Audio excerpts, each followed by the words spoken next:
पितृपक्ष 2020 श्राद्ध पक्ष में इन 16 दिनों में आज हम आपको बताएंगे कि आपको इन 16 दिनों में क्या क्या चीज़ें करनी चाहिए और क्या क्या काम नहीं करनी चाहिए। हिंदू धर्म में पितृपक्ष अपने पूर्वजों यानी जो परिजन इस धरती पर अब जीवित नहीं है उनके प्रति श्रद्धा भाव दिखाने का समय होता है। पितृपक्ष में पितरों को तर्पण और पिंडदान का महत्व है। हिंदू पंचांग के अनुसार हर वर्ष भाद्रपद महीने के शुक्ल पक्ष की पूर्णिमा से अश्विन माह की सर्वपितर अमावस्या तक 16 दिनों तक श्राद्ध पक्ष चलता है। इस बार 2 सितंबर से महालय श्राद्ध पक्ष प्रारंभ हो गया है।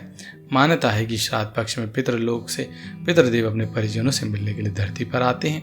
वह किसी न किसी रूप में जरूर आते हैं और परिजनों के द्वारा भोजन और भाव ग्रहण करते हैं। पितृपक्ष के दौरान पिंडदान, तर्पण और ब्राह्मणों को भोजन करवाया जाता है, जिससे पितृदेव प्रसन्न होते हैं और परिजनों को आशीर्वाद देते हैं। पितृपक्ष के दौरान 16 दिनों तक पितरों का तर्पण, श्राद्ध और पिंडदान किया जाता है। शास्त्रों में माना गया है कि जो लोग पितृपक्ष में अपने पूर्वजों का तर्पण और पिंडदान नहीं करते उन्हें पितृदोष लगने का सामना करना पड़ सकता है। आइए जानते हैं कि पितृपक्ष के दौरान क्या करना चाहिए और क्या नहीं करना चाहिए। सबसे पहले जानते हैं कि पितृपक्ष में हमें क्या काम करना चाहिए। पहला, जब भी श्राद्ध पक्ष में अपने परिजनों का पिंडदान या तर्पण जैसा कोई अनुष्ठान किया जाता है तब इसमें परिवार के किसी बड़े सदस्य का होना सबसे अच्छा होता है। उनको ही यह काम करना चाहिए। दूसरा, श्राद्ध पक्ष के दौरान हर दिन सुबह जल्दी स्नान करके स्वच्छ कपड़े पहनकर पितरों को श्राद्ध दें। तीसरा, पितरों का तर्पण करते समय हाथ में कुश यानी घास से बनी अंगूठी पहने और उसके बाद ही तर्पण करें। चौथा, पितृपक्ष में पितरों को तर्पण के दौरान जौ के आटे, तिल और चावल से बने पिंड अर्पण करना चाहिए। पांचवा है, श्राद्ध पक्ष में हर दिन बने भोजन को सबसे पहले कौवे, गाय और कुत्तों को अर्पित करना चाहिए। मान्यता है कि पितृदेव ये रूप धारण कर भोजन करने आते हैं। कौवे को यमदूत माना जाता है। छठा, पितृपक्ष में ब्राह्मणों को भोजन और दक्षिणा के साथ अग्नि और गरुड़ पुराण का पाठ करवाना चाहिए और पितृपक्ष से संबंधित मंत्रों का जप अवश्य करना चाहिए। आइए अब जानते हैं कि पितृपक्ष के दौरान क्या नहीं करना चाहिए।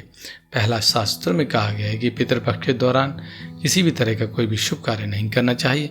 इस दौरान ना ही किसी तरह का कोई नया सामान खरीदना चाहिए। दूसरा, पितृपक्ष के दौरान मांसाहार बिल्कुल नहीं करना चाहिए। तीसरा कार्य है, पितृपक्ष में बिना जनेऊ धारण करे पितरों का तर्पण नहीं किया जाता, इसलिए जनेऊ धारण करने के बाद ही पितरों का तर्पण करना चाहिए। चौथा है, श्राद्ध कर्म के लिए काले तिल का उपयोग करना चाहिए और कोई तिल का उपयोग नहीं करना चाहिए। पांचवा, परिवार में आपसी कलह से बचना चाहिए, ब्रह्मचर्य का पालन करना चाहिए। इन दोनों स्त्री पुरुष संबंध नहीं बनाने चाहिए। छठा, नाखून, बाल, दाढ़ी, मूछ नहीं बनानी चाहिए क्योंकि श्राद्ध पक्ष पितरों को याद करने का समय होता है।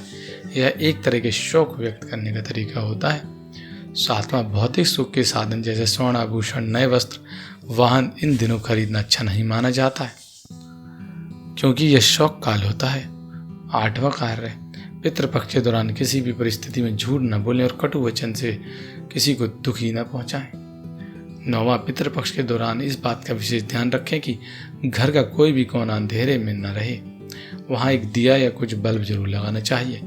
10वां, पितृपक्ष में कुल की मर्यादा के विरुद्ध कोई भी आचरण नहीं करना चाहिए।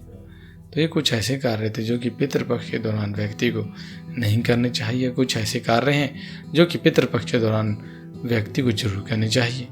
तो हमें उम्मीद है कि आज के वीडियो को काफ़ी पसंद आई होगी। यदि आज की वीडियो को पसंद आई हो तो आप इसको अधिक से अधिक लोगों तक शेयर करें, लाइक करें। यदि आपने अभी तक हमें सब्सक्राइब नहीं किया है तो आज ही सब्सक्राइब कर लें ताकि आप आने वाली नई वीडियोज़ की नोटिफिकेशन को सबसे पहले प्राप्त कर सकें। हमारे साथ बने रहने के लिए धन्यवाद।